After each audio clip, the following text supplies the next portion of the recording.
안녕하세요, 타임포럼 알라롱입니다. 안녕하세요, 틱탁입니다. 오늘은 블랑팡 트리뷰트 투 50 Fathoms No Radiation. 블랑팡 50 Fathoms 트리뷰트 투 노 레디에이션이어야 되는 거 아닐까요? 노 레디에이션에 트리뷰트 하는 건 이상하잖아요. 블랑팡 50 Fathoms 트리뷰트 투 50 Fathoms 노 레디에이션. 지난 1월에 저희가 바라쿠다 리뷰를 했었고 좋은 반응을 얻고 있는 상황에서 저희는 그냥 유튜브에 숟가락 하나 얹은 이번에는 이미 벌써 문이 폭주 구할 수 있을지 없을지 모르는 상황이 되었죠. 리뷰로라도 보는 것이 다행이지 않을까라는 생각이 드는데 사진 좀 많이 찍어 놓으려고요. 일주일에 하나씩 올리면서 갖고 있었던 저. 돈 받으려고 그러죠, 인스타에서. 아, 저는 그러지 않습니다. 비공개거든요. 제 거 모르시는군요. 알아요? 별거 없던데. 별거 안 올리니까. 방이탈이하고 춤추고 있고 그런 것도 없던데. 50 Fathoms 1953년에 등장한 다이버워치이죠. 이 전까지는 다이버워치란 장르가 없었는데 블랑팡이 이제 당시에 공동 CEO였던 장자크 피슈테르 취미로 스쿠버 다이빙을 했었죠. 실제로 스쿠버 다이빙을 하면서 위기 상황을 겪다 보니까 어떤 형식을 가진 시계가 필요하겠다라는 거를 이제 본인 잘 알고 있었고, 그 참에 프랑스 해군에 있던 컴뱃 다이버 교관이었던 로버트 말로 비에르 밥 아저씨가 의뢰를 한 거죠. 군대에서 쓸 다이버 워치를 좀 만들어 주세요. 장자크 슈테르께서 다이버도 잘 알고 시계도 잘 아니까 한번 만들어 보겠습니다 해서 탄생한 시계가 50 Fathoms라고 하는 초기 다이버 워치의 전형을 제시한 그런 모델입니다. 이 시계가 가지고 있는 특성들 있잖아요. 단방향 회전 베젤, 더블 실크랍, 항자성, 방수. 너도 좀 맞자.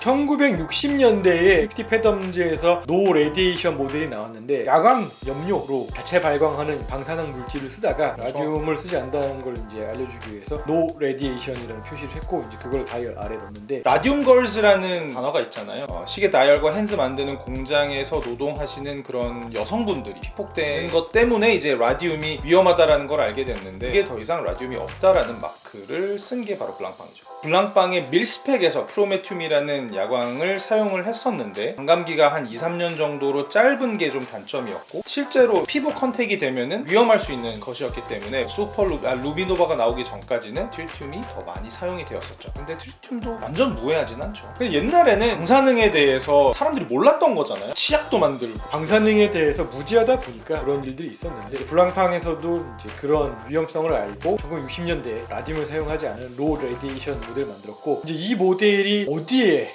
처음에 납품이 됐었죠? 독일 컴뱃 스위머. 컴뱃 스위머? 홈스위머가 컴뱃 스위머.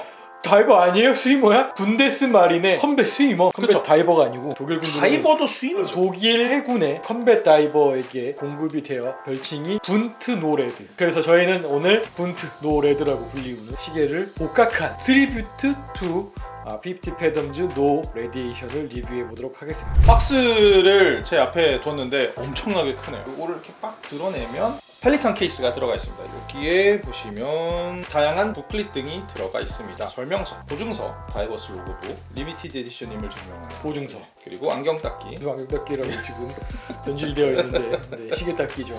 코네서가 되기 위한 그런 건가요? 시간이 많으시면 이걸로 보내시면 되고, 시간이 없으시면 온라인으로 하시면 됩니다. 이것도 바뀌어 주시기 바랍니다. 안녕하세요.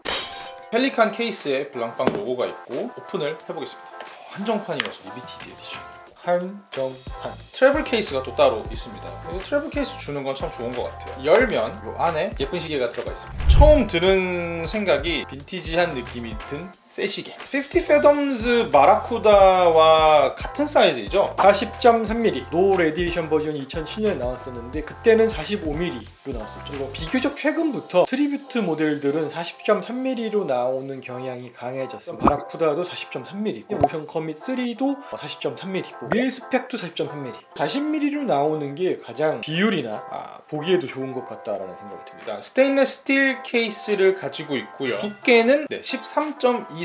일반적인 한국 분들의 손목 사이즈에는 굉장히 잘 어울릴 것이다 라고 생각을 하지만 저희 아버지처럼 정말 손목이 두꺼우신 분들은 조금 작게 느껴지실 수도 있습니다. 방수는 몇 미터죠? 300m입니다. 돔 형태의 사파이어가 굉장히 예전 시계의 느낌이 물씬 나요. 돔 형태의 사파이어 인서트를 사용을 하고 있는 베젤도 특징 중에 하나이고요. 이제 양방향이 아닌 단방향 회전 베젤을 사용을 하고 있습니다. 베젤 전체가 전부 다 슈퍼루미노바죠. 물속에서도 전체의 베젤을 다 확인할 수 있는 게 게 이 시계의 특징입니다. 크라운 옆에 살짝 솟아있는 크라운 가드로 스크류 다운 크라운을 하고 있는 전형적인 다이버 워치의 형태라고 할 수 있겠습니다. 어두운 맷 블랙 다이얼 위에 하얀색 핸즈가 시인성을 굉장히 높여주고 있고요. 인덱스는 트리튬이 약간 변색된 느낌의 슈퍼 루미도바를 사용을 하고 있습니다. 그리고 6시 방향에 노 레디에이션 마크. 근데 예전에 노 레디에이션 마크랑 그냥 동일한 거죠? 그렇죠. 잘 보면 통님 얼굴하고 좀 비슷하게 생겼어요.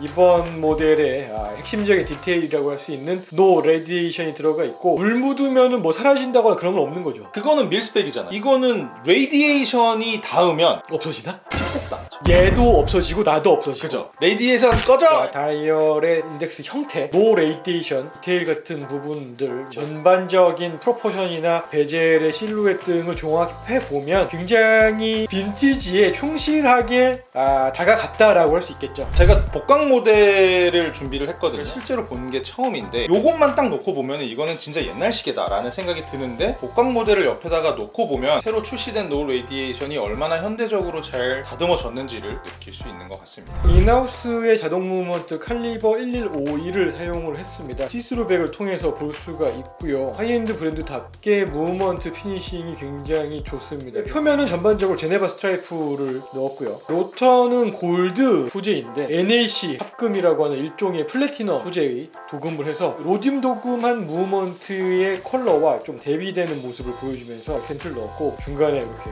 뚫어놨죠. 저는 이 어둡게 마감한 골드 로터를 좋아하는데 알라롱님은 별로 안 좋아하시죠? 전 좋아해요. 골드인데 티가 안 나잖아요. 일단 골드면은 일단 기분이 좋고, 그 다음에 어떻게 되는 건 상관이 없어요. 골드 소재가 가지고 있는 비중이 높다라는 점을 이용해서 와인딩 효율을 충분히 가져갈 수 있을 것 같고, 파워 리저브가 100시간, 진동수는 21,600 bpa. 40mm 케이스에는 굉장히 적합한 외경을 가진 무브먼트여서 케이스 백으로 보더라도 전반적으로 비율이 되게 좋죠. 최근에 나온 칼리버 1151은 프리스프렁으로 수정이 되었고, 그리고 실리콘 헤어 스프링을 쓰면서 정확성에서도 향상이 굉장히 많은 폭으로 일어났다라고 할 수 있겠습니다.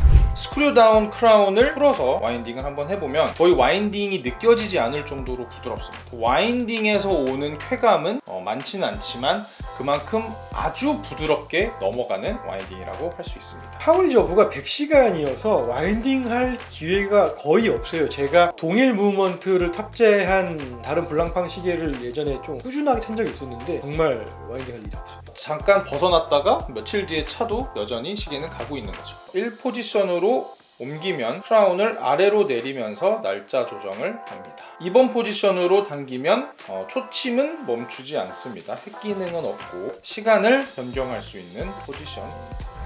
손목 사이즈가 제가 17.5도를 가지고 있어서 너무 큰 시계가 어울리지 않는데, 본인의 손목이 크지 않다라고 얘기를 하는데 한국인에서는 일단 평균을 넘는 둘레인 거죠. 제가 아마 한국인에서 약간 모자라는 손목일 거고, 통님은 넘어요. 그러면 우리나라는 보통 한 16 정도로 봐야 됩니다.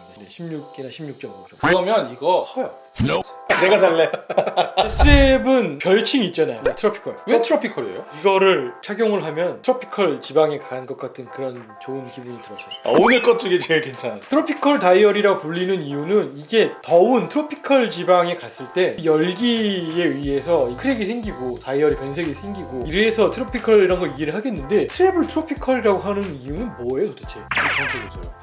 알겠어. 이렇게 까칠까칠하잖아요. 파인애플 같은 픽이라는 회사가 제작했다는 얘기가 진작 말해주지. 우리 바보 만들어 놓고 트로픽이라는 회사가 만들어서 트로픽이라고 합니다. 라는 가설이 있대요. 파인애플 괜찮은데. 이 스트랩의 장점 중에 하나가 구멍이 넓게 뚫려 있다는 거예요.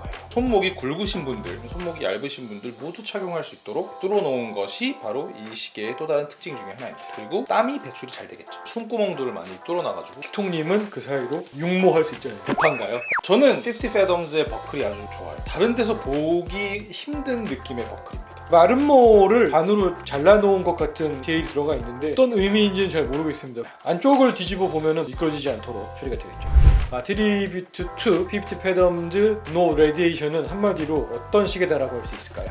다른 브랜드들이 넘보기 힘든 분야를 이제 꾸준히 개척을 해왔는데 옛날의 향수를 불러일으키는 디자인을 가지고 현대적으로 재해석을 해서 사람들의 구미를 마구마구 당기고 있는 시계라고 할 수 있겠습니다. 전체적인 뭐 만듦새나 그리고 이제 그 빈티지 디테일을 충실하게 복각한 점, 하이엔드의 터치가 가미되면서 고급스러움까지 있는 그런 모델인데 이제 유일하게 아쉬운 점은 500개 한정판이어서 구매하지 못한 사람한테는 아쉬움, 구매한 사람한테는 장점. 조금 더 수량이 늘어났으면 하는 그런 바람이 있습니다. 자, 가격이 얼마죠? 1665만 원입니다. 가격이 좋은 럭셔리 다이버 워치가 아닐까. 만듦새나 그런 하이엔드 포지션이라는 걸 고려했을 때는 굉장히 합리적인 모델이 아닐까. 단 구하기가 어렵다는 점을 제외하면 피프티 패덤즈가 과거에 디테일이 다른 모델들을 굉장히 여러 개를 만들어냈어요. 그래서 아직까지 할 수 있는 게 굉장히 많습니다. 2022년도에도 한정판들이 나오지 않을까. 또 어떤 것들로 우리를 즐겁게 해주려나 하는 그런 궁금증도 생깁니다. 저희는 이렇게 해서 블랑팡 트리뷰트 투 피프티 패덤즈 노 레디에이션 살펴봤고요. 다음 시간에 다시 돌아오도록 하겠습니다. 고맙습니다. 감사합니다.